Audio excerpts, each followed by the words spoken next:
Hey guys and fellow whiskey lovers, welcome back to Malt Mariners Whiskey Roads. Sorry that there hasn't been much content on this small sub-channel. As you might know, I have a bigger German channel that I put much more work and time into. But it's that time of the year, and obviously I don't want to miss that opportunity to talk about the 10 best whiskies that I had in my glass this year. So there's a couple of honorable mentions to make. I had an old Ezra 7-year-old bourbon cask strength in my glass, sitting on my shelf back there. Fantastic whiskey, really like this one. I had a really good 9-year-old single cask from Frarilochen, the Danish small distillery. Sherry cask, fantastic whiskey. Smögen from Sweden, 12-year-old, also a combination of different sherry and bourbon casks. Really, really nice whiskey. Kaolila 25, very expensive but super tasty.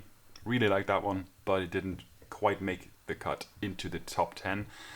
Ishiro's Malt Double Distilleries, also really good. Tried that on the Whiskey Live in Hamburg this year. And a Belmenac 12-year-old from the independent bottle of 80 Rattray. Really nice whiskey also. So this will be 10 whiskies that I really like, that I really enjoyed. As you might know, I'm a big world whiskey fan, so there will be a lot of world whiskies in here. And it's not a ranking. It's not number 1 to 10 from the worst to the best or other way around. It's just 10 whiskies I really enjoyed this year. And they're not necessarily releases of this year also. Without further ado, let's dive into the best whiskies that I like the most this year of 2025. So a really new entry, or an old entry, actually had a whiskey on 2024 on this channel when I talked about Japanese whiskey. And it's the Hakushu, or Hakushu, as it's supposed to be pronounced. I'm not really sure about this, so I'm pronouncing it the way that I can pronounce it, Hakushu or Hakushu. Distiller's Reserve. This is a really refined, elegant and smooth whiskey. I really like this one. I gotta say though that I tried this a couple of times, and it's sometimes a bit of a diva, so it doesn't really perform all the time the way that I like the whiskey to be. And it's around 90 euros in Germany. That's not a cheap whiskey. High price for a no-age statement whiskey, but Japanese whiskey tend to be quite expensive.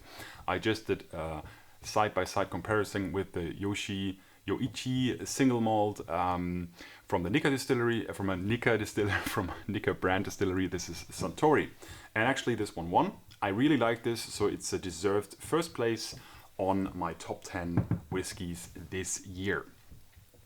The second whiskey will travel from Japan to India and to the Amrut Kadhambam, also a whiskey that I'm not sure if I pronounced it correctly. This is a whiskey that really surprised me. I tried this one on the Whiskey Live in Hamburg this year. And it's a whiskey that is partly matured in brandy cask, which is usually quite tricky for me. I usually don't really like whiskeys that are matured in brandy or cognac cask, for example. And it's a slight peat note, and this was a really, really good whiskey to me. I really enjoyed this one. It's not a cheap whiskey as well. It's a cup, like roughly 100 euros in Germany. So high-end Indian whiskey, but this was fantastic and I really enjoyed that one. Yes, third place, we'll go back to Scotland, to Campbeltown. This is a whiskey that I really enjoyed, Kilkerran, heavily peated, batch number 12 with 58.4 ABV. This is a heavily peated Campbeltown single malt Scotch, old school, heavily peated flavors. Lots of barley, lots of roasted nuts, lots of sweet sugars, and obviously a lot of peat. I really enjoyed this whiskey. Great whiskey from Kilkerran once again. What else can I say? I love Campbeltown. I love Kilkerran. It's a fantastic brand. Number 4 goes to Scandinavian whiskey that I actually haven't visited the distillery yet. And Finland is not really a whiskey country that it has been on my map so far. I've been traveling Denmark, Sweden and Norway. But I've yet have to return to Finland to visit the Teerenpeli distillery, because they really nailed it with the Teerenpeli Kulo for me this year.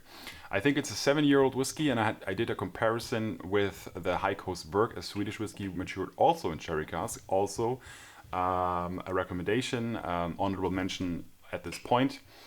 But I quite like the Teerenpeli Kulu a slightly bit more. It's more refined. The sherry notes are quite subtle and deep and complex. You don't really feel there's a lot of overpowering PX sherry in there.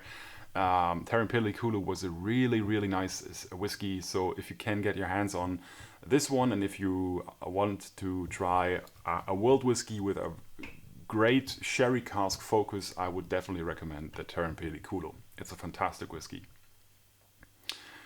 Yeah, going back to Campbelltown once again. Greetings go out to my friend Sebastian Büssing. He is, amongst other things, the brand ambassador in Germany for Loch Lomond and the Loch Lomond Group, which includes Loch Lomond Distillery and Glen Scotia Distillery. And the Glen Scotia Victoriana this year really caught my attention. I have tried this whiskey a lot, a couple of times over the years, and I tried the new version, and it's still really, really good. It's still fantastic, very good value for money. Roughly between I think we pay like 65 to 75 euros in Germany for this. And it's a high ABV, really, really tasty and intense Campbelltown whiskey. Yeah, Glen Scotia Victoriana. It's got to be on this list.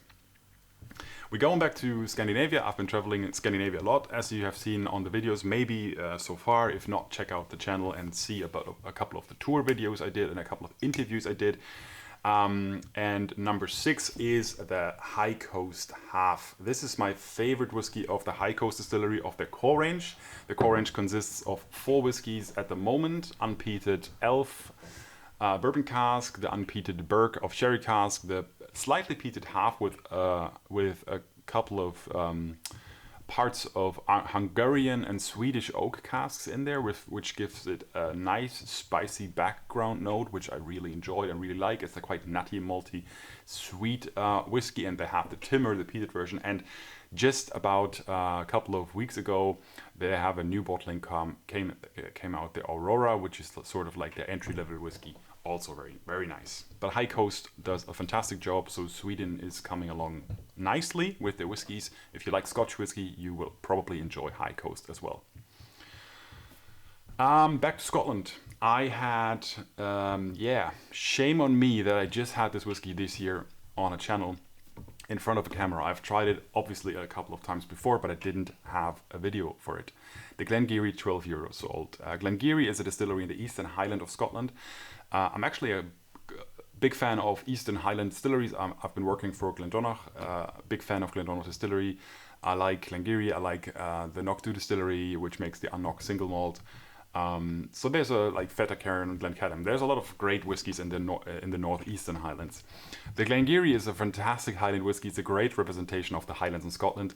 It's very malty, intense, has a lot of elbows and character and depth, spices and malty, right up my alley. Really like this whiskey. It's 48% ABV. I think it's colored, unfortunately, but it's not non-chill filtered.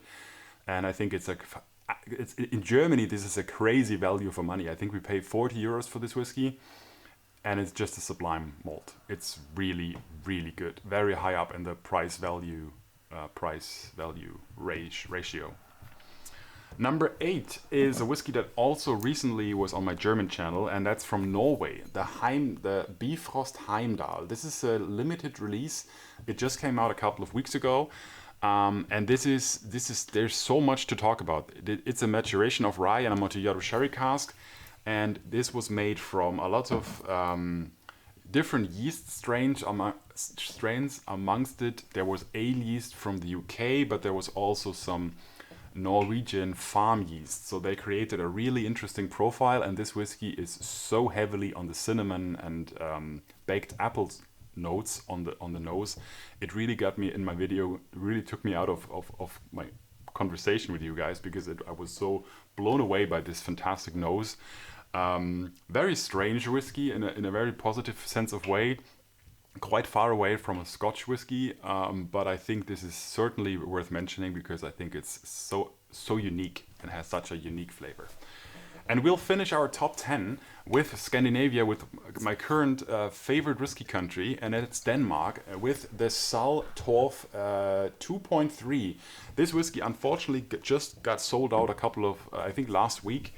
And this is a whiskey that is made from Danish peat, or it's smoked with Danish peat, which is quite fantastic and cool and awesome, because it's quite rare that you have peated whiskey outside of Scotland that has not been peated with the peated malt from Scotland, because few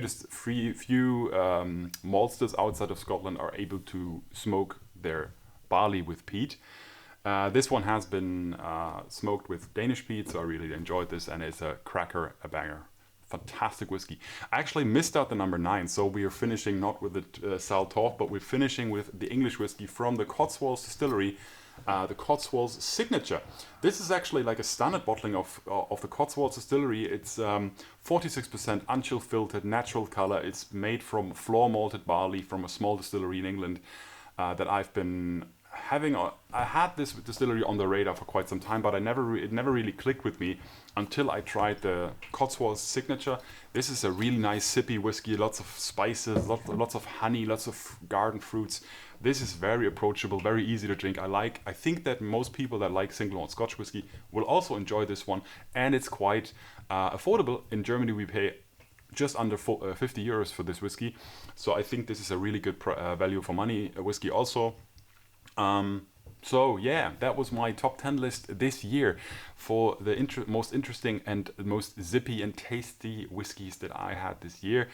Let me know in the comments below, what is your maybe top 10 or top 5 whiskies that you had this year that really surprised you, that you really enjoyed, that you think is worth mentioning to other whiskey lovers out there around the globe. And if you like this, obviously comment, share, subscribe, all the shebangs that you can do on YouTube. And I hope you had a great Christmas, and I really hope that you will have a great New Year's Eve. Get over to the next year safely, and I wish you all the best for the upcoming year. And yeah, that's me. I'm out for this year 2025, and I say to you, until next time, see you down the road.